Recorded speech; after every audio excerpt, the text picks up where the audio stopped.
3 शिवलिंग है। थोड़ा ध्यान दीजिएगा कथा में। जो बेटा बेटी कहते हैं कि मुझे सफलता नहीं मिल रही, जो दुनिया के लोग कहते हैं मैं असफल हो रहा हूं, मुझे सफलता नहीं मिल रही, 3 शिवलिंग का वर्णन किया गया। पहले नंबर पर है लाल मट्टी के शिवलिंग का।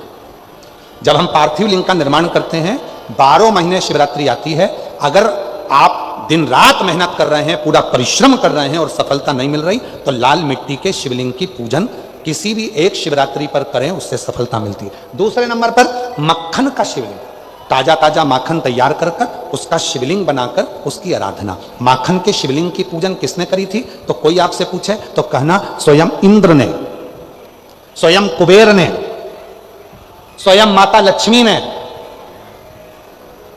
स्वयं माता लक्ष्मी, स्वयं कुबेर ने, स्वयं इंद्र ने माखन के शिवलिंग की आराधना करी, मक्खन के शिवलिंग की साधना करी, शिवलिंग का निर्माण कर उसका पूजन कर उसका विसर्जन। और तीसरे नंबर पर आता है बेलपत्र चंदन के शिवलिंग का पूजन। जब शरीर में कोई बड़ी बीमारी आ जाती है, डॉक्टर ने कह दिया कि शरीर में गठान आ गई है और वो गठान गल नहीं रही, डॉक्टर शंकर का एक रूप होते हैं। शिव महापुराण में डॉक्टर को शिव कहा गया। डॉक्टर को दिखाओ, जांच कराओ, दवाइयां बोले तो दवाइयां खाओ, जांचे बोले तो जांचे कराओ। साथ में डॉक्टर अपना काम करे, तुम अपना काम करो।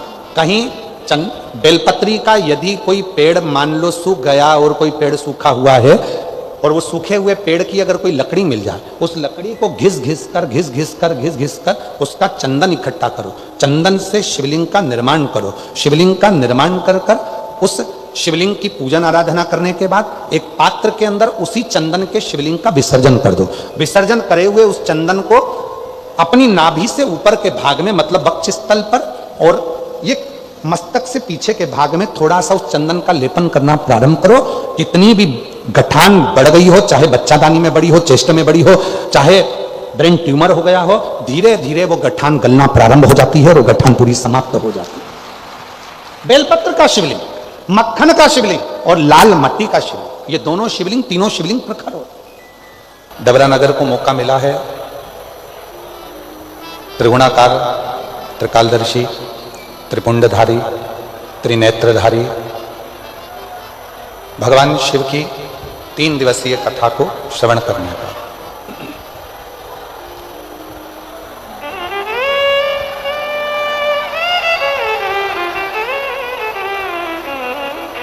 ये 3 दिवसीय कथा है, वो भी ऐसे समय पर प्रारंभ हुई है जिसको हमारे यहाँ भगवान शंकर की शिवरात्रि में नवरात्रि का रूप दिया गया।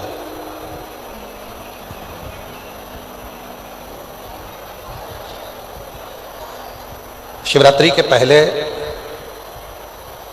जो 9 दिन होते हैं उसको शिव की नवरात्रि कहते हैं, और उस शिव की नवरात्रि में 3 दिन भगवान शंकर ने डबरा वालों को दे दिए। आवाज के लिए थोड़ा सा करो, आवाज नहीं आ रही।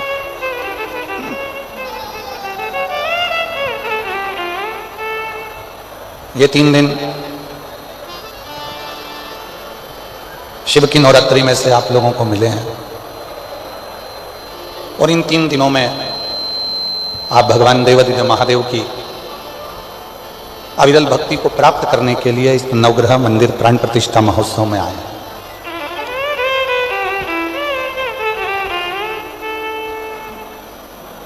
कितना कितना आप ग्रहण करते हैं, कितना आप अपनी जिंदगी में उतारते हैं, यह आपके ऊपर निर्भर करता है।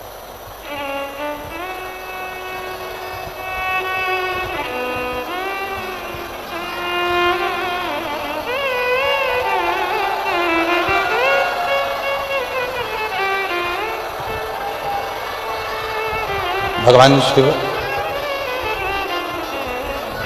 ओघड़गानी, त्रिकालदर्शी, कैलाशी, अविनाशी,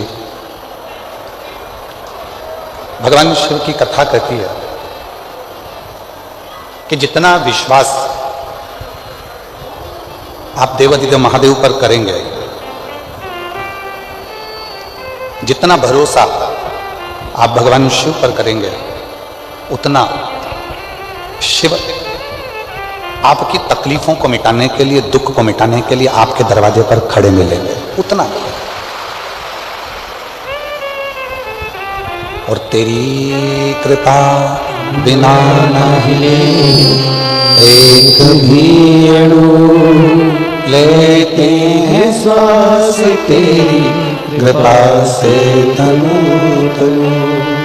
बखान क्या करोगे राहों के ढेर का, चपटी भगवत में खजाना कुबेर का। हे गंगाधर मुक्तिदार ओंकार तू, बोले ओंकार तू, आयो शरण तिहारी शंभु तार तार तू। शिव को बेलपत्र, शिव को जल, शिव को पुष्प, शिव को धतूरा, शंकर भगवान को ये सब कुछ देने से पहले भगवान शंकर को देना होता है आपका विश्वास, आपका भरोसा।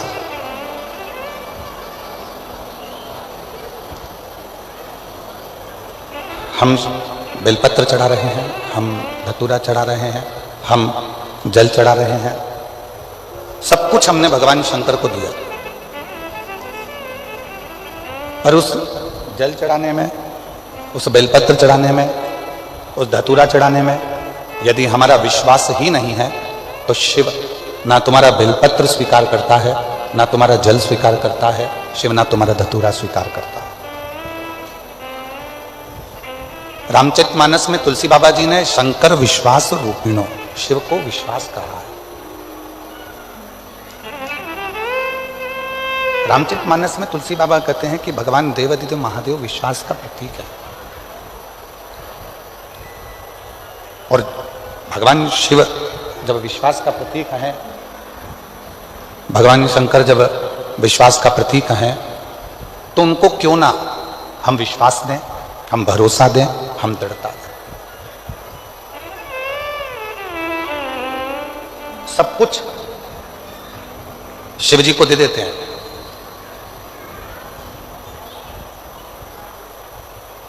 एक लाख सवा लाख बेलपत्र हम शंकर भगवान को चढ़ाएंगे, शिव जी खुश हो जाएंगे, भगवान शंकर प्रसन्न हो जाएंगे। हम 100 लीटर दूध चढ़ाएंगे, भगवान शंकर प्रसन्न हो जाएंगे।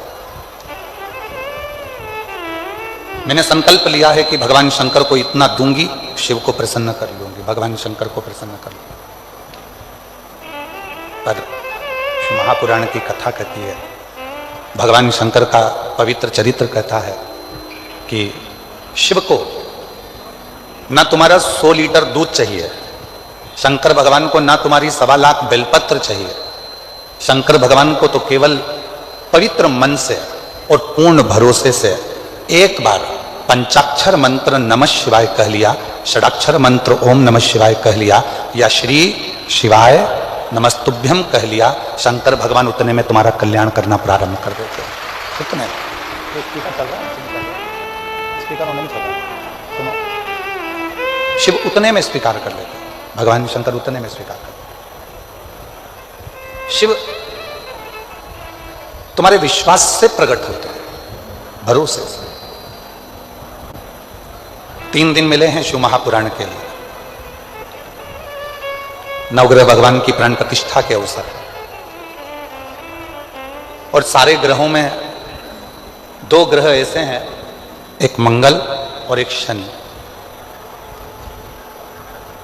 जो व्यक्ति को देते भी खूब हैं और व्यक्ति को उसके कर्म के अनुसार उसको दंड भी बहुत देते हैं।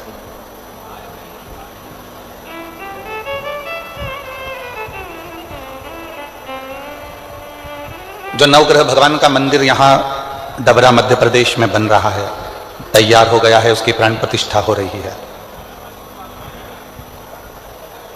इस डबरा नगर वालों को बाद में मालूम पड़ेगा कि नवग्रह भगवान जब किसी जगह पर बैठते हैं अपने परिवार के समेत, तो उस नगर को इतना वैभव से भर देते हैं, उस क्षेत्र को इतना धन देना प्रारंभ करते हैं कि उस क्षेत्र की पूरी जितनी भी दरिद्रता है वो समाप्त होती चली जाती है।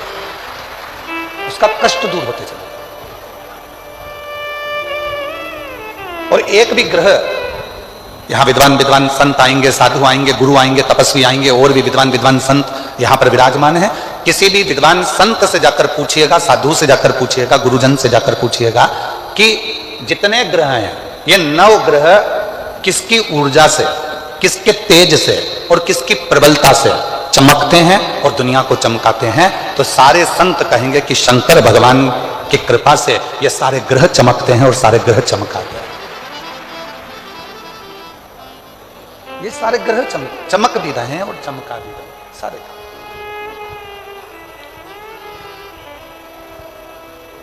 शनि भगवान को जब पांव में लचक आ गई, श्राप लग गया अपनी माता का, शिव की भक्ति करी काशी में रहकर, और शिव ने उनको स्वीकार कर लिया।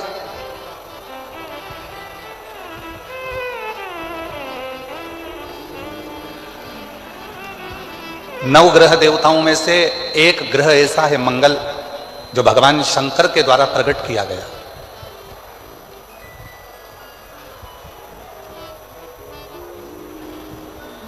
शिव के द्वारा जो प्रकट किया गया,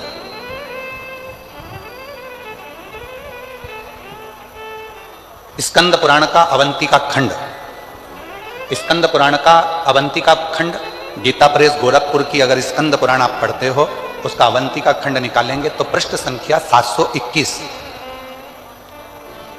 स्कंद पुराण के अवंतिका खंड के गीता प्रेस गोरखपुर की अगर आप स्कंद पुराण पढ़ रहे हैं तो उसकी पृष्ठ संख्या 721 में वर्णन मिलता है अवंतिका खंड में कि एक कनक दानव हुआ।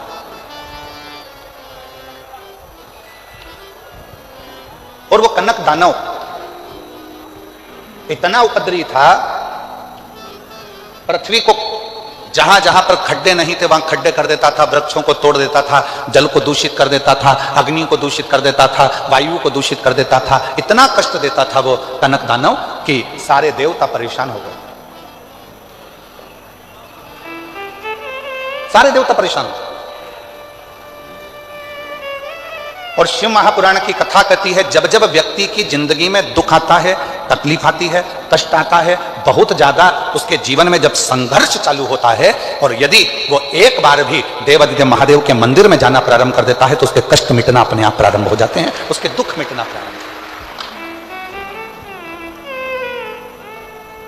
देखिए 3 दिन मिले हैं और हमको मालूम है कि शिव पुराण इस क्षेत्र में हम बहुत साल पहले दतिया में आए थे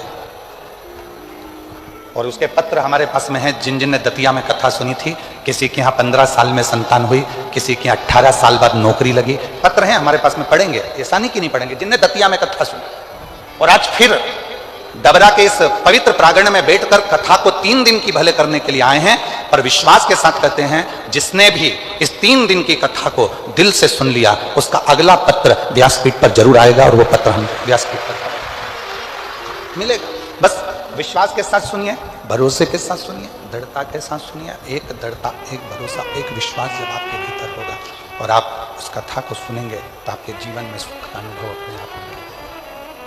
एक दृढ़ता के साथ सुनिए।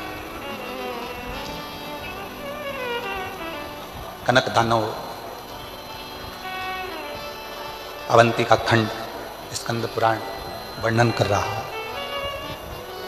कनक दानव पृथ्वी को खोद देता है।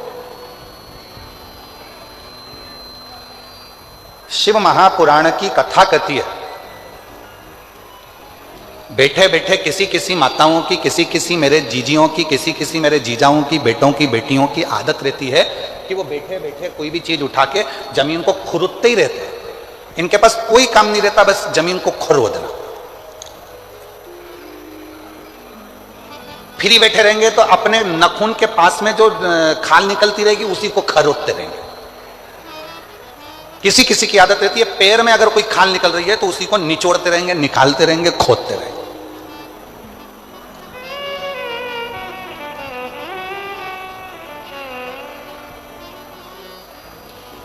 और शिव महापुराण की कथा कहती है यह अच्छी बात नहीं है।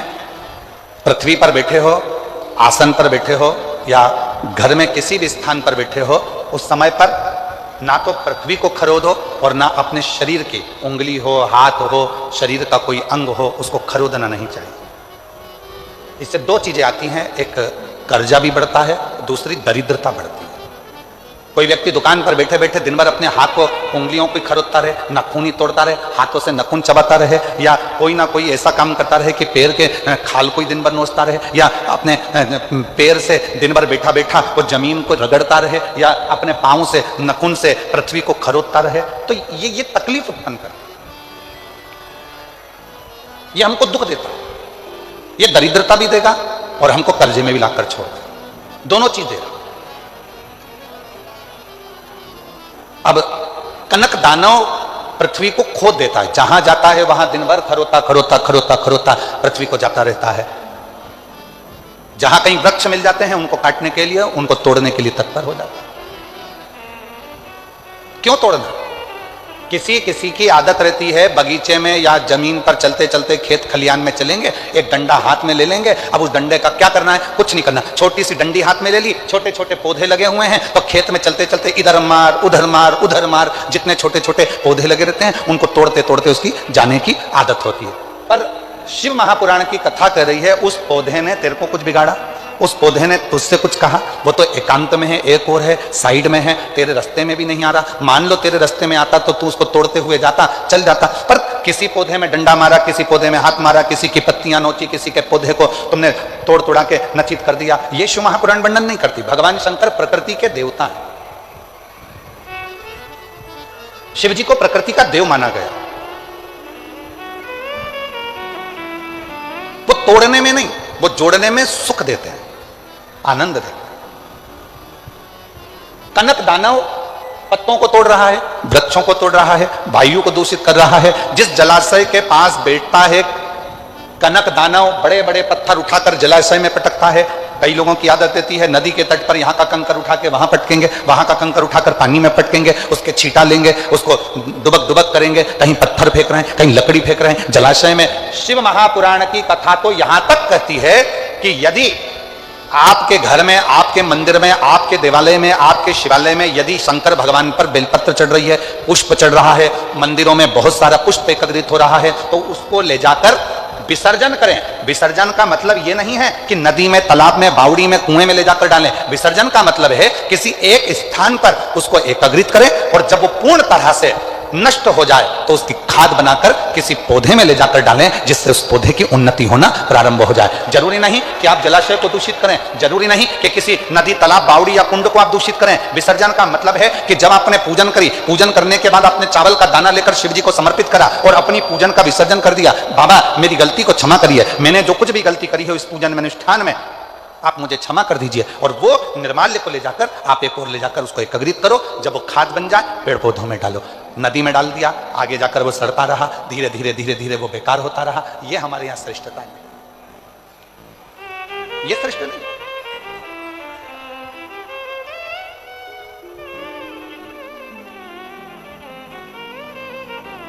कई लोगों को तो आज तक दीपदान करना भी नहीं आता। हमारा निवेदन है, विष्णु पुराण को एक बार पढ़िएगा, पद्म पुराण को एक बार पढ़िएगा, और हिंदी में गीता प्रेस गोरखपुर की विष्णु पुराण लेकर आओ, पद्म पुराण लेकर आओ, कूर्म पुराण लेकर आओ, नारद पुराण लेकर आओ, जितनी पुराणे हैं उसका धीरे धीरे अध्ययन करो तो आपको दीपदान करने का फल मालूम पड़ेगा। कई लोगों के मन में आता है कि दिया जलाया और उस दिए को जलाकर पानी में छोड़ दिया तो दीपदान हो गया। शिव महापुराण की कथा कहती है कि दीप को लगाकर जल में छोड़ने की जगह घाट पर रखो। क्यों? घाट पर रखोगे और एक दीप, 1000 दीप दान कर रहे हो, उसमें से एक दीप नदी में छोड़ दो, तालाब में छोड़ दो, बावड़ी में छोड़ दो, बाकी के दीप घाट पर लगाइए। क्यों? क्योंकि घाट पर लगाए गए दीप पितरों को भी रोशनी देते हैं, पूर्वजों को भी रोशनी देते हैं, घर का वास्तु ठीक कर देते हैं, हमारे घर में कालसर्प दोष हो उसको समाप्त कर देते हैं। और घाट पर लगा हुआ दीप पितरों के पिंड दान के बराबर माना जाता है और पितरों का पिंड भी वो दीप के बल पर हो जाता है, इसलिए दीप घाट पर होना। पर कई लोगों की आदत होती है, नदी में गए हैं, अगरबत्ती, मोमबत्ती, वो कौन सा मिठाई के डब्बे ले लिए, मिठाई के डब्बे, फुलझड़ी के डब्बे इकट्ठे कर लिए, कार्तिक का महीना था, दीपदान करने गए थे, 1000 दीप बना बनाकर सारा नदी में छोड़ दिया, आगे जाकर वो कचरा इकट्ठा हो गया और पूरी नदी दूषित हो गई। उस मां को दूषित नहीं करना है, उस मां को शुद्ध करो, उस माता को शुद्ध करो। कनक दानव प्रकृति को नष्ट कर रहा है।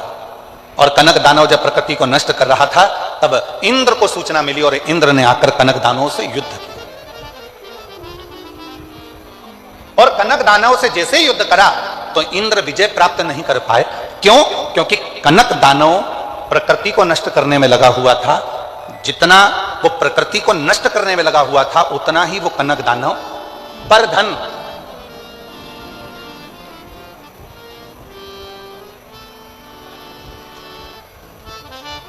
पर स्त्री,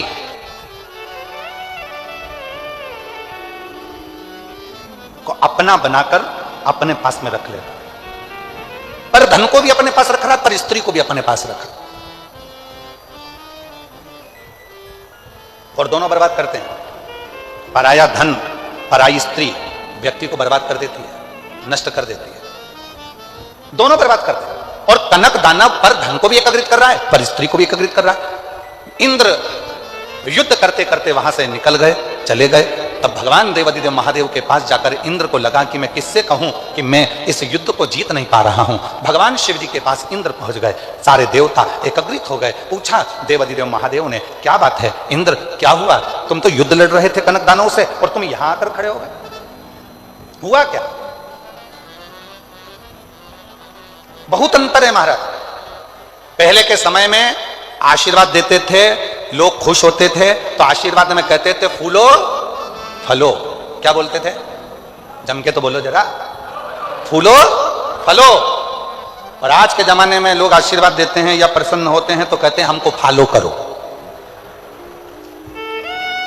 पहले महाराज जी कहते फूलो फलो, आज के जमाने में कहते हमको फॉलो करो।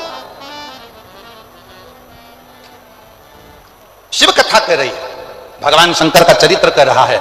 देवादिदेव महादेव की आराधना साधना भगवान शिव की अविरल भक्ति सुख देने वाली है। और वो सुख कैसे देती है, वो शिव महापुराण की कथा का आज प्रथम दिवस नवग्रह मंदिर की प्राण प्रतिष्ठा में जो सर्व ग्रहों के सेनापति हैं मंगल देव, उनकी कथा से इस कथा को प्रारंभ कर रहे हैं। आज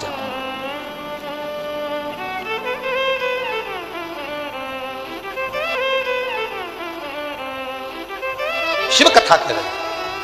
और शंभु शरणे पड़ी मांगू घड़ी दुख का दया करी में दर्शन। मेरी जितनी जीजियां बैठी हैं, जीजा बैठे हैं, बेटियां बैठी हैं, बेटा बैठे हैं, आपसे निवेदन है आपको जो जो लाइन भजन की याद है वो हमारे साथ में गुनगुनाया करो, जिससे लगना चाहिए कि आप अपने पिता से देवादिदेव महादेव से बात करने के लिए आए हो, केवल बैठने के लिए नहीं। यहां से सुना, यहां से निकाल दिया, बचा कुचा कपड़े का झटकार दिया, उसके लिए नहीं। यहां से जाने के बाद 3 महीने के अंदर जो तुम बैठकर मांगो वो तुम्हारी गोदी में आए तो समझना कि तुमने शिव पुराण की कथा को श्रवण किया। शंभु शरणे मांगू घड़ी दुख दया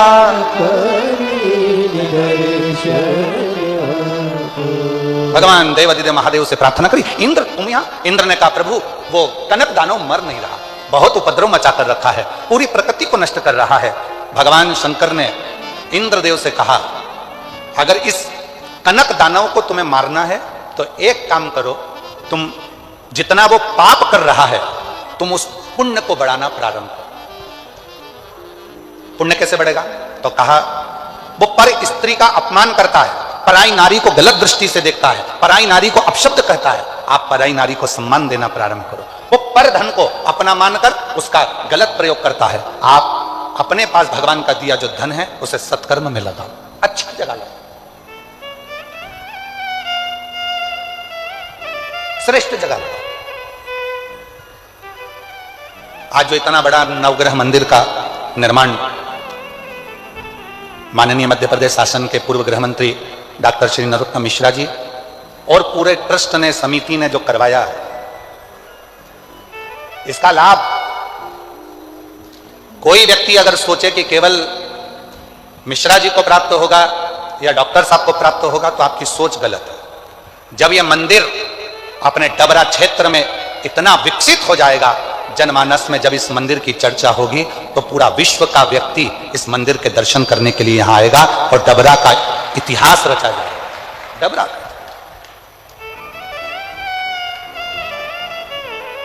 कितनों को, ए डबरा वासियों, एक फैक्ट्री अगर छोटी सी बनती है तो उसमें 50, 100, 500, 200 लोगों को, 400 लोगों को, 1000 लोगों को नौकरी मिलती है। पर जब अपने नगर में, अपने शहर में, अपने क्षेत्र में एक बड़ा मंदिर का निर्माण होता है, एक दिव्य कोई अच्छी स्थान का निर्माण होता है, तो वहां से संस्कार भी अच्छे जाते हैं, सभ्यता भी अच्छी जाती है, संस्कार, सभ्यता, नम्रता सब मिलती है। और साथ में पूरे क्षेत्रवासियों को, ऑटो वालों को ऑटो का व्यापार, छोटी छोटी दुकान वालों को छोटा छोटा व्यापार, और ना जाने कितने कितने तरह का, जब स्टेशन पर लोग आएंगे तो ट्रेन का, बस से आएंगे तो बस का, गाड़ी का, कहीं होटलों का, कहीं छोटे छोटे रुकने वाली लॉजों का, कितना कितना कितना कितना व्यापारीकरण बढ़ता चले जाएगा। और धीरे धीरे हमारा डबरा एक दिन उन्नति की सीढ़ी पर आगे आकर खड़ा हो जाएगा। ये डबरा का आनंद है।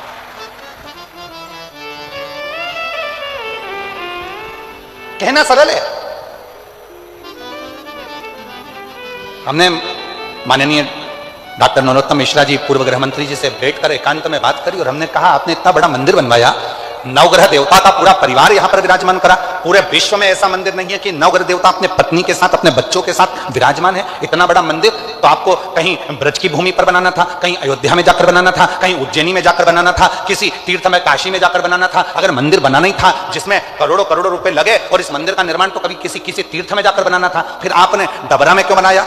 मैं ऐसे पूर्व गृह मंत्री डॉक्टर नरोत्तम मिश्रा जी को धन्यवाद दूंगा। उनका एक शब्द था, मेरे छोटे से गांव में कोई भी उन्नति की बात नहीं होती है, इसलिए इस मंदिर का निर्माण डबरा क्षेत्र में करा। मैं माननीय डॉक्टर नरोत्तम मिश्रा जी को इस चीज के लिए धन्यवाद दूंगा। उन्होंने कहा, हमारे क्षेत्र में कोई बड़े बड़े, इस डबरा क्षेत्र को लोग जानते नहीं, कहेंगे दतिया को जानेंगे तो मां पीताम्बरा के नाम से जानेंगे, अयोध्या जाएंगे तो राम जी के नाम से जानेंगे। मेरा डबरा क्षेत्र आने वाले समय में किस नाम से जाना जाए? तो मेरा डबरा क्षेत्र पूरे विश्व में, जब विदेशी भी इस डबरा को ढूंढते ढूंढते आए और कहें कि नवग्रह देवता का अगर अपने विथ फैमिली कोई मंदिर है तो डबरा में है, तो लगे कि डबरा क्षेत्र का एक आनंद प्राप्त है। इसको कहते हैं। नहीं तो हम तो कहे थे ये मंदिर का निर्माण कहीं और कर देना था आपको, इतने बड़े बड़े तीर्थ हैं, वहां लोग आते रहते हैं, ढेर पब्लिक आती है, बहुत सारे लोग आते हैं, तो इस मंदिर में जाएंगे, आनंद देंगे। नहीं गुरुजी, जब डबरा क्षेत्र में यह मंदिर बनेगा तो डबरे का एक छोटा से छोटा बच्चा, डबरा का एक छोटे से छोटा बच्चा भी संस्कारों से पोषित होगा, आनंदित होगा। ये देखा जाए, ये आनंद है। इंद्र को लगा कि ये कनक दानव मरेगा कैसे, कनक दानव का अंत कैसे होगा? तो भगवान शंकर ने कहा, पुण्य बढ़ा लो अपने पुण्य कैसे बढ़ाना है? तो कहा, धन जो है उसको सत्कर्म में लगाओ, पर स्त्री का ऊपर दृष्टि ना दें, भजन का बल बढ़ाएं, भक्ति का बल बढ़ाएं, स्मरण करें, भगवत नाम का कीर्तन करें। शिव महापुराण की कथा कहती है, जब कोई मनुष्य, जैसे भगवान शंकर ने इंद्र से कहा कि एक पार्थिव लिंग का निर्माण कर कर इंद्र, जब तुम जल धीरे धीरे उस लिंग पर समर्पित करोगे, शिवलिंग पर चढ़ाओगे, तो तुम्हारी शक्ति प्रबल होती चली जाएगी। शिव महापुराण की कथा में, विद्धेश्वर संहिता में लिखा है, जब एक लोटा जल लेकर कोई भगवान शंकर के मंदिर में जाकर शिव जी को जल समर्पित करना प्रारंभ करता है, तो उसके अंदर एक अलग से तेज उत्पन्न होने लगता है और उसकी वाणी भी धीरे धीरे सिद्ध होने लगती है, वो बल उसके अंतर्गत अपने आप आने लगता है। इसलिए सारी समस्या का हल, जम के बोलो जरा, सारी समस्या का हल बोल बम का नारा है, श्री शिवाय। शिव को चढ़ाया गया वो एक लोटा जल हमें शक्ति उत्पन्न करता है, शंकर को चढ़ाया गया वो एक लोटा जल हमें बल उत्पन्न करता है, शिव जी को चढ़ाया गया वो एक लोटा जल हमारे जीवन में ऊर्जा उत्पन्न करता है। और कितनी ऊर्जा है महाराज। अग्नि पुराण का एक छोटा सा चरित्र है, एक कथा में बीच में हम उसको लेकर आए महाराज। अग्नि पुराण का एक छोटा सा चरित्र, शंकर भगवान का एक परम भक्त था सुखदेव। अग्नि पुराण,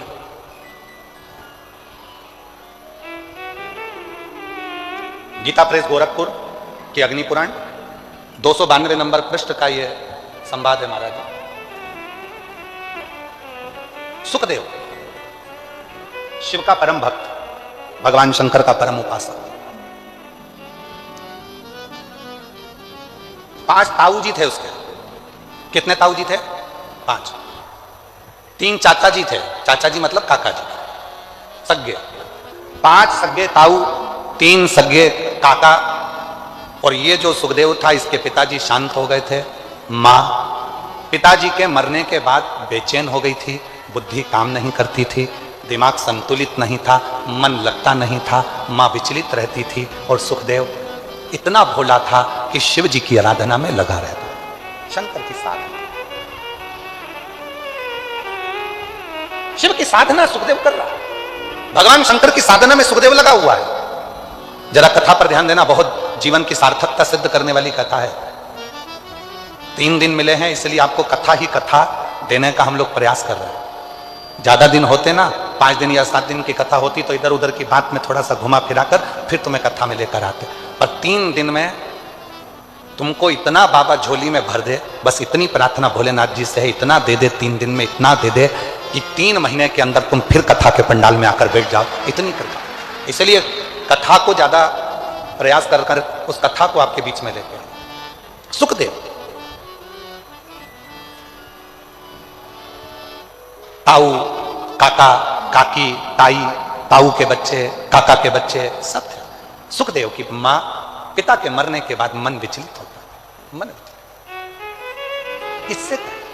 सुखदेव, उसका नियम था शिव जी के मंदिर में जाकर 1 लोटा जल चढ़ाना, मंदिर की झाड़ू लगाना, पोछा लगाना। आप में से कई मेरी बहनें हैं, कई मेरी जीजियां हैं, कई मेरे जीजा हैं, कई मेरी बेटियां, बेटा है, कई माता पिता यहां बैठे हैं जो शंकर जी के मंदिर में जाकर झाड़ू लगाते हैं, तो दूसरा व्यक्ति आकर हंसता है, क्यों? पंडित जी है तो सही, झाड़ू लगा लेंगे, सेवादार लगा तो है, झाड़ू लगा लेगा, पोछा लगा लेगा। तुम क्यों मंदिर में सफाई करते हो? तुम क्यों मंदिर में झाड़ू लगाते हो? तुम क्यों मंदिर में जाकर पोछा झाड़ू करते हो? और किसी से कुछ मत कहो, ताना देने वाले को ताना देने दो, गाली देने वाले को गाली देने दो, अपशब्द करने वाले को अपशब्द करने दो। आग लगे बस्ती में, अपन रहो मस्ती में। क्या किसको रोइए, चादर तान के सोइए, किसको किसको रोगे?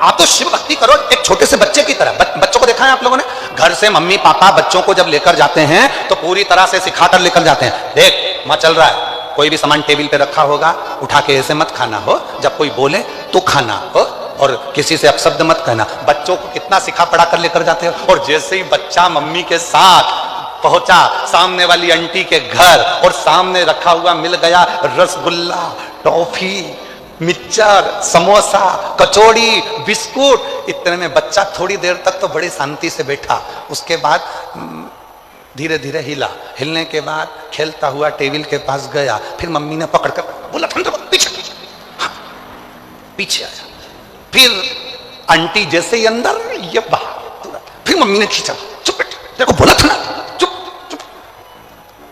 उससे सहन नहीं हो रहा, उससे रहा नहीं जा रहा, और आखिरी में मम्मी जैसे ही आंटी से बात में चालू हुई, इसने रसगुल्ला उठा के मुंह में धर, बिस्कुट खाना चालू, और मम्मी इधर से सिर पे पल्लू लेकर। अब तो मम्मी को भी नहीं देख रहा। इतने में आंटी बोली बेटा सब तुम्हारा, अच्छे से खाओ, बैठ जाओ। इतने में मम्मी बोली नहीं ये तो सब खा के आया है। इतने में बच्चा बोला कब खाया? कब? मम्मी बोली अच्छा ठीक है, दांत सड़ जाएंगे, एक ही रसगुल्ला लेना, ठीक है, बिस्कुट ज्यादा नहीं खाना, ठीक है, टॉफी मत खाना, ठीक है, और सब खा खुआ लिया। बस आंटी कुछ भी बोले, मम्मी कुछ भी बोले, जैसे एक छोटा सा बच्चा होता है ऐसे ही शंकर भगवान का भोला सा भक्त होता है। दुनिया कुछ भी कहे, ताने दे, गाली दे, अपशब्द कहे, बोलती रहे, सारी समस्या का हल एक लोटा जल। अपने को क्या करना? पड़ोसी कहे बताओ, अपने आप को सती सावित्री समझती है, मंदिर रोज रोज लोटा लेके मंदिर चली जाती है, जो जितना ताना दे उसके सामने उतनी खजूर वाली चोटी बना के जा ले। क्या कर ले? जाऊं और जाऊं, जा और जाओ शिवालय।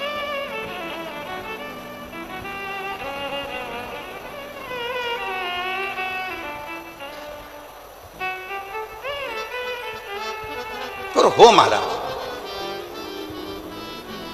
समझाना बड़ा मुश्किल है, आखिर वो दर्द है, समझाना बड़ा मुश्किल है, आखिर वो दर्द है। सच्चा दरबार लगा है, ये भोले की महफिल है। सच्चा दरबार लगा है, ये भोले की महफिल है। नैनों को डमरू वाले का, नैनों को काशी वाले का, नैनों को डमरू वाले का दीदार चाहिए। वो काशी रहने वाला भोलानाथ चाहिए। वो काशी रहने वाला भोलानाथ चाहिए। वो काशी रहने वाला भोलानाथ चाहिए। वो काशी रहने वाला भोलानाथ चाहिए। दोनों हाथों से हो को काशी वाले का, हो को भोले बाबा का दीदार चाहिए। वो काशी रहने वाला भोलानाथ चाहिए। वो काशी रहने वाला भोलानाथ चाहिए। श्री शिवाय नमस्तुभ्यं, श्री शिवाय नमस्तुभ्यं, श्री शिवाय नमस्तुभ्यं, श्री शिवाय नमस्तुभ्यं।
भक्तों के तुम प्यारे हो, भक्तों के तुम प्यारे हो, तुम जिगरी दिल वाले हो, तुम जिगरी दिल वाले हो, भक्तों के तुम प्यारे हो, भक्तों के तुम प्यारे हो, तुम जिगरी दिल वाले हो, तुम जिगरी दिल वाले हो।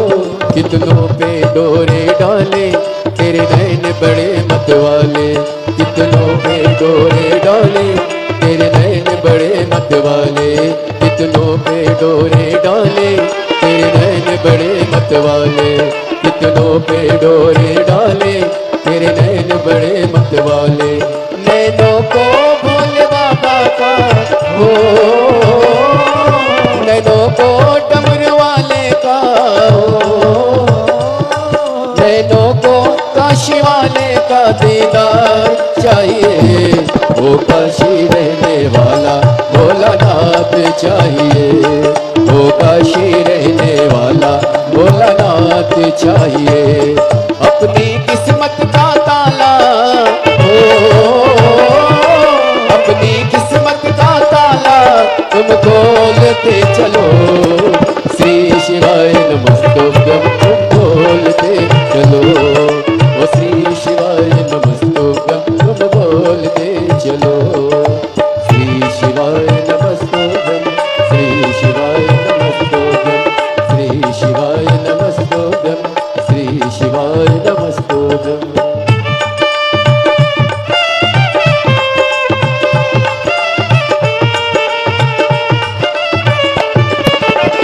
दोनों हाथों से बड़े प्रेम से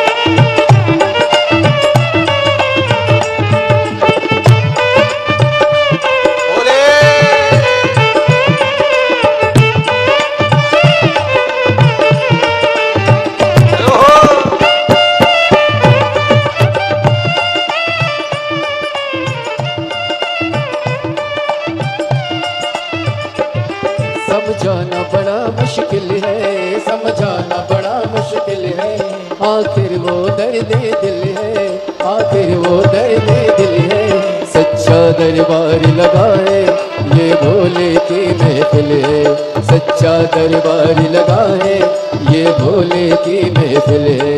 नैनों को भोले बाबा का हो, नैनों को डमरू वाले का हो, नैनों को सिहर वाले का दीदार चाहिए, वो काशी रहने वाला भोलानाथ चाहिए, वो काशी रहने वाला भोलानाथ चाहिए। अपनी किस्मत का ताला हो, अपनी किस्मत का ताला तुम खोलते चलो, श्री शिवाय नमस्तुभ्यं तुम बोलते चलो, श्री शिवाय नमस्तुभ्यं तुम बोलते चलो, श्री शिवाय नमस्तुभ्यं, श्री शिवाय नमस्तुभ्यं, श्री शिवाय नमस्तुभ्यं, श्री शिवाय नमस्तुभ्यं, श्री शिवाय नमस्तुभ्यं, श्री शिवाय नमस्तुभ्यं, श्री शिवाय नमस्तुभ्यं, श्री शिवाय नमस्तुभ्यं। अपने स्थान पर बैठकर बाबा देवाधिदेव महादेव को अपने मन का भाव कहिए, दिल से प्रार्थना करिए, विनय करिए, निवेदन करिए, विनती करिए, बाबा को अपने मन का भाव कहिए, हृदय से प्रार्थना करो, विनय करो, निवेदन करो, जहाँ जगह मिले वहाँ बैठकर बाबा को अपने मन का भाव कहिए, दिल से प्रार्थना करो, विनय करो, निवेदन करो, विनती करो, शंभु भाव से प्रार्थना करिए, विनय निवेदन करिए, जहाँ भी जगह मिले वहाँ जिस स्तुति को करने के लिए दूर दूर से शिव भक्त यहाँ आते हैं। इस प्रार्थना को करने के लिए सभी भगवान शंकर के भक्त यहाँ पहुँचते हैं। आप भी निवेदन करें, विनय करें, प्रार्थना करें, बाबा को अपने मन का भाव कहिए, दिल से प्रार्थना करिए। बढ़ाओ, प्रेशर नहीं है, साउंड में प्रेशर खोलो, अंदर का प्रेशर नहीं है।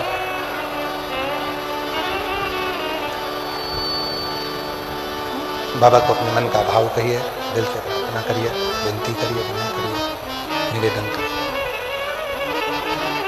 ये कथा डबरा में 3 दिवसीय है। 13 तारीख को यहाँ विराम हो जाएगी। फिर 14 से 20 फरवरी तक रुद्राक्ष महोत्सव सीहोर में प्रारंभ हो जाएगा, जो कथा 1 बजे से 4 बजे तक टीवी पर और सोशल मीडिया पर आप और हम श्रवण करेंगे, सुनेंगे। जो 3 दिन आपको और हमको मिले हैं, उसको दिल से बाबा को प्रार्थना करें, विनय करें, निवेदन करें, विनती करें। साथ में जिसको आता है वो साथ में बोलेंगे, बाबा सबके मन का भाव कहेंगे, प्रार्थना करेंगे, विनय करेंगे, निवेदन करेंगे।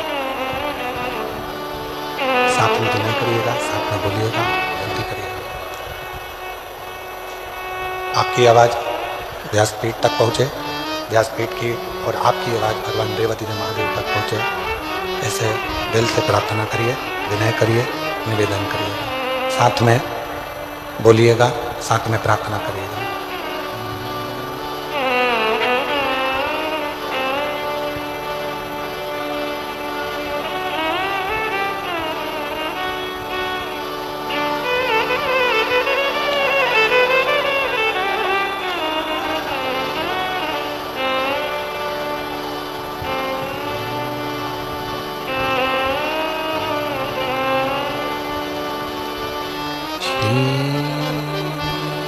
शिवा नमस्तोभ्यं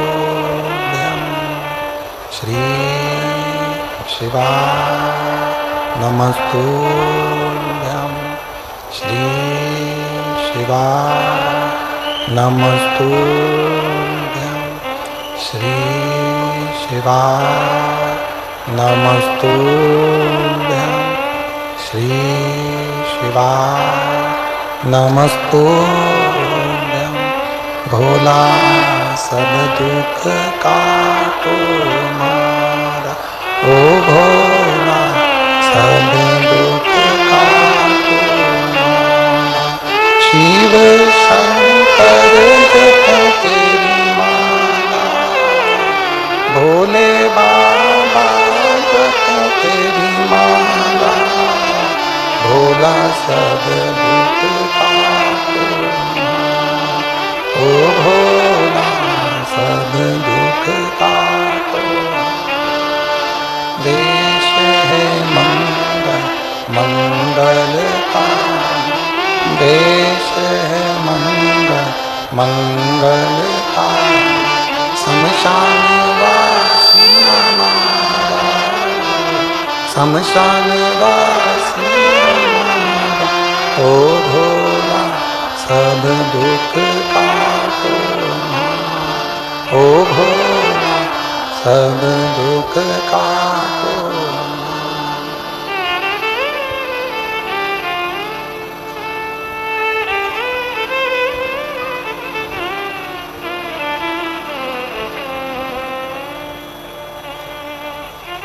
बाबा देवादिदेव महादेव भगवान शिव, ओगड़दानी तकालदर्शी, कैलाशी अविनाशी, भगवान शंकर की पवित्र कथा कर रही है।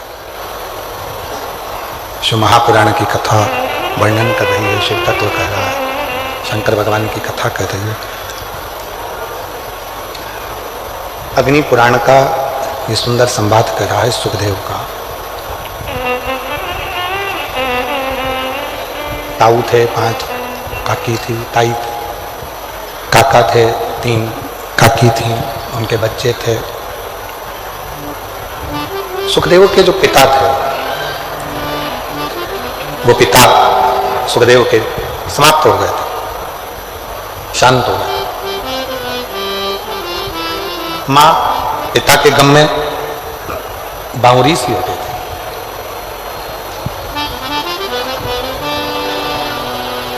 सुखदेव का नियम था कि शिवजी के मंदिर में जाकर झाड़ू लगाना, पोछा लगाना। दुनिया के लोग हंसते थे। दुनिया के लोग बाद में हंसते हैं, सबसे पहले अगर कोई हंसी उड़ाने वाले होते हैं तो अपने ही होते हैं। ताने देने वाले यदि होंगे तो पहले अपने होंगे।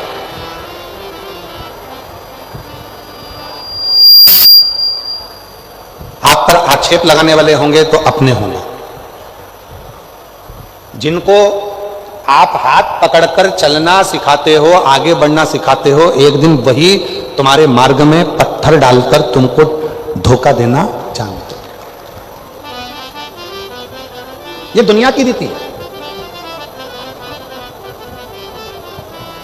इसलिए शिव महापुराण की कथा कहती है, यदि भरोसा करना है किसी पर मत करो, भरोसा करना है तो केवल 3 पर करो। एक अपने आप पर, एक अपने बाप पर और एक देवाधिदेव महादेव पर, बाकी का किसी पर नहीं। एक भरोसा अपने आप पर करो। कोई मंजिल तक जाना है तुमको, अगर कोई परीक्षा पास करना है, कोई कंपटीशन एग्जाम में बैठ रहे हो, कोई नौकरी की तलाश कर रहे हो, तुम्हारे मन में यह भाव आ जाना चाहिए कि मैं इस परीक्षा को पास करूंगा, मैं इस कंपटीशन एग्जाम में पहुंचूंगा, मैं इसको उत्तीर्ण कर लूंगा, मैं इसमें मेहनत करूंगा और मैं इसको सफलता की सीढ़ी पर चढ़ जाऊंगा, मैं सफल हो जाऊंगा। अपने आप पर भरोसा करो। जितनी संख्या में आप लोग आए हो शिव महापुराण की कथा को सुनने के लिए, पंडाल में बैठे हो, पंडाल के बाहर बैठे हो, कथा का पहला दिन है, आप लोग कथा में आए हो तो किस भाव से आए हो? कि मेरा भरोसा करता है कि मैं कथा के पंडाल में बैठकर जो बाबा से मांगूंगी, क्योंकि शंकर भगवान की शिव महापुराण की कथा मेरे पिता का घर है, मैं जो बैठकर मांगूंगी मुझे विश्वास है कि मेरा बाबा मुझे देगा जरूर, तो वो देगा जरूर। विश्वास है तो शिव है। एक पत्र अच्छा है, देखिए,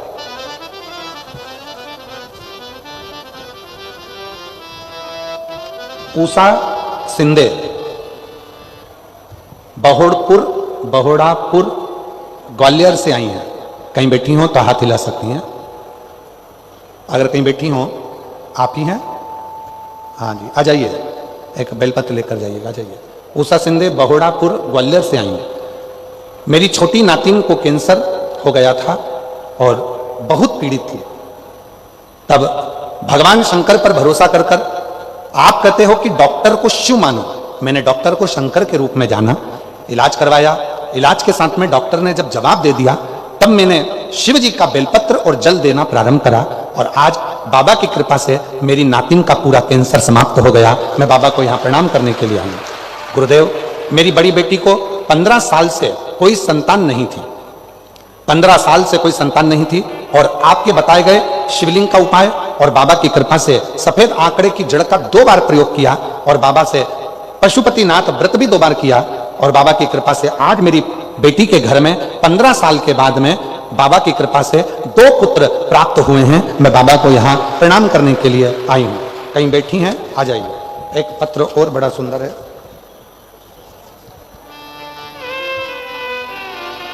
सुमन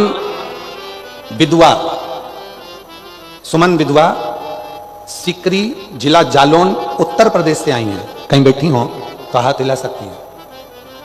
सीकरी, जिला जालौन, उत्तर प्रदेश से आई हो तो हाथ हिला सकती हैं। अगर कहीं बैठी हो तो हाथ हिला सकती हैं, और अगर आई हो तो बेलपत्र लेने के लिए व्यासपीठ पर आ सकती हैं। गुरुदेव, सुमन विधवा सिकरी, राजा जिला जालौन से हूँ। हमने टीवी पर कथा का देखा। पंडाल में बैठकर कथा सुनने का इतना महत्व होता है कि बाबा की कृपा से सबके मनोरथ पूर्ण हुए हैं। गुरुजी, हम भी इतनी दूर होने के कारण पंडाल में पहुंच नहीं पाते थे। हम टीवी पर ही कथा देखते थे। जब आप श्री शिवाय नमस्तुभ्यम बोलते थे तब हम बोलते थे, और मन में बाबा से, जैसे आप कहते हो कि पंडाल में बैठकर विनती करो 3 महीने में बाबा देता है, वैसे हम भी अपने घर में बैठकर विनती करते थे। बाबा, हमने सुना आपके मुख से कि पंडाल में बैठकर जो मांगा जाता है बाबा देता जरूर है। मेरा मन में भाव था, बेटे के लिए मुझे नौकरी चाहिए थी। मैंने बेटे से कहा कि सियोर वाला बाबा कहता है कि पंडाल में बैठकर कथा में जो मांगा जाता है वो मिलता है। कहाँ दूर जाएंगे?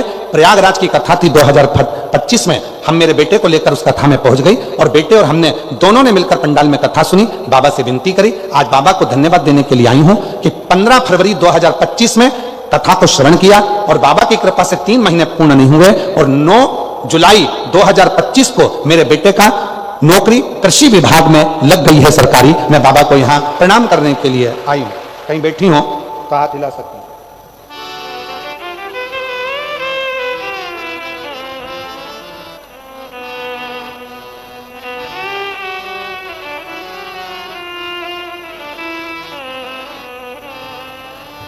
अर्चना राठौर ग्वालियर से हैं। अर्चना राठौर ग्वालियर से कहीं बैठी हो तो हाथ हिला सकती हैं। अर्चना राठौर ग्वालियर से आप ही हैं। बच्चे आया हो साथ में तो लेकर आ सकती हैं। शादी को 15 वर्ष हो चुके थे, संतान का सुख नहीं था। बाबा हमने सारे इलाज करवाए, IVF करवाया और 6 लाख रुपए हम खर्च भी कर चुके, फिर भी जब संतान का सुख नहीं हुआ तो परिवार के लोगों के कहने पर एक बेटी को गोद ले लिया। गोदी बेटी ले ली, 2 साल हो गए उसको भी। फिर मन में भाव आया, किसी बहन ने कहा कि वो सीहोर वाला बाबा कथा कहता है, अगर बैठकर मांगा जाए तो बाबा देता जरूर है। मैंने मन में सोचा कि ऐसे तो ढेर सारे बाबा टीवी पर आते हैं, लोग कहते हैं कि कुछ भी नहीं होता और सत्यता है। 15 साल मैंने इतनी गोद भरवाई, 15 साल इलाज करवाया तो किसी ने नहीं दिया, तो ये सीहोर वाला बाबा क्या दे देगा। फिर भी मैंने केवल परीक्षा लेने के लिए टीवी के सामने बैठकर व्रत किया पशुपति का और कथा को श्रवण करा। आप कहते हो मिट्टी को पेट से लगाना, मैंने वही आसन की मिट्टी को अपने पेट से लगाया। समय बीता और बाबा की कृपा से जो कभी नहीं हुआ वो 15 साल के बाद मेरा गर्भ ठहर गया और 15 साल के बाद मेरे घर में संतान ने जन्म लिया। मैं बाबा को यहाँ प्रणाम करने के लिए आई हूँ। कहीं बैठी हो, बच्चा आया हो साथ में तो लेकर आ सकते हैं। शिव शिव है, शंकर ओघड़ी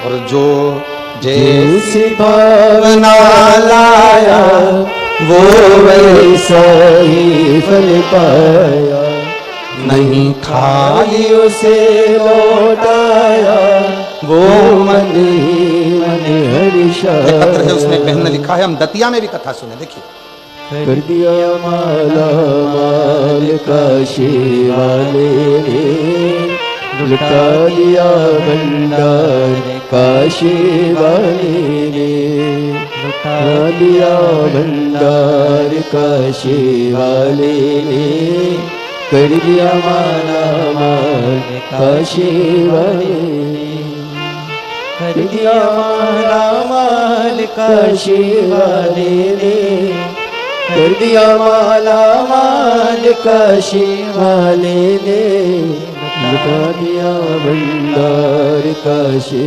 वाले ने, कर दिया माला माल काशी वाले ने, लुटा दिया भंडार काशी वाले ने। श्रीमती आरती श्री राम निवास में ग्राम पढ़ के बता जरा कौन सा गांव लिखा। ग्राम कोसा पोस्ट चीमक तहसील डबरा, जिला ग्वालियर की रहने वाली हूँ। डबरा तहसील की हैं। कहीं बैठी हैं, हाथ हिलाइए। आप ही हैं, आ जाइए, बेलपत्र लेकर जाइए, आइए। मैं डबरा तहसील की हूँ और गांव का नाम है कौसा पोस्ट। तुम समझ गए ना, बस वो एक लोटे जल का मैं क्या वर्णन करूं गुरुदेव, पशुपति व्रत का मैं क्या वर्णन करूं। 2013 से शिक्षक भर्ती परीक्षा दे रही हूं पर होता ही नहीं गुरुजी। मैंने 1 बार 2 बार 3 बार परीक्षा दी, कई बार परीक्षा दी पर मेरा सिलेक्शन नहीं हुआ। परेशान हो गई। तब ससुराल के ओर से भी कहा गया कि अब तू परीक्षा देना बंद कर दे, तेरा हो ही नहीं रहा गुरुदेव। तभी सूचना मिली 10 अगस्त 2023 को दतिया में आपकी कथा हो रही थी। किसी ने कहा कि वो बाबा कथा कहता है सीहोर वाला, तो पंडाल में बैठकर यदि सुनते हैं जो मांगते हैं वो मिलता है। मैंने सोचा ऐसा होता है क्या। मैं दतिया पहुंच गई और पंडाल में बैठ गई। 10 अगस्त 2023 को जब मैंने दतिया के पंडाल में कथा सुनी तो परिवार के लोगों ने कहा क्यों आई है, तो मैंने कहा कि नौकरी मांगने आई हूं। कहा इतने समय से एग्जाम दे रही है तो नहीं हुआ, तो अब क्या कथा सुनने से होगा। बाबा मैं कथा सुनकर गई। 3 सितंबर 2024 को मैं सीहोर कुबरेश्वर धाम पहुंच गई।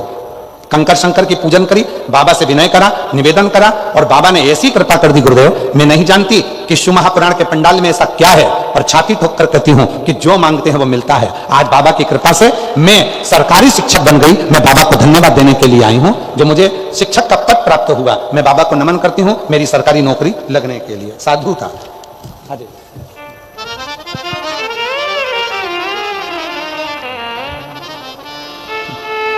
खाली न जाता कोई दर से तुम्हारे, खाली न जाता कोई दर से तुम्हारे।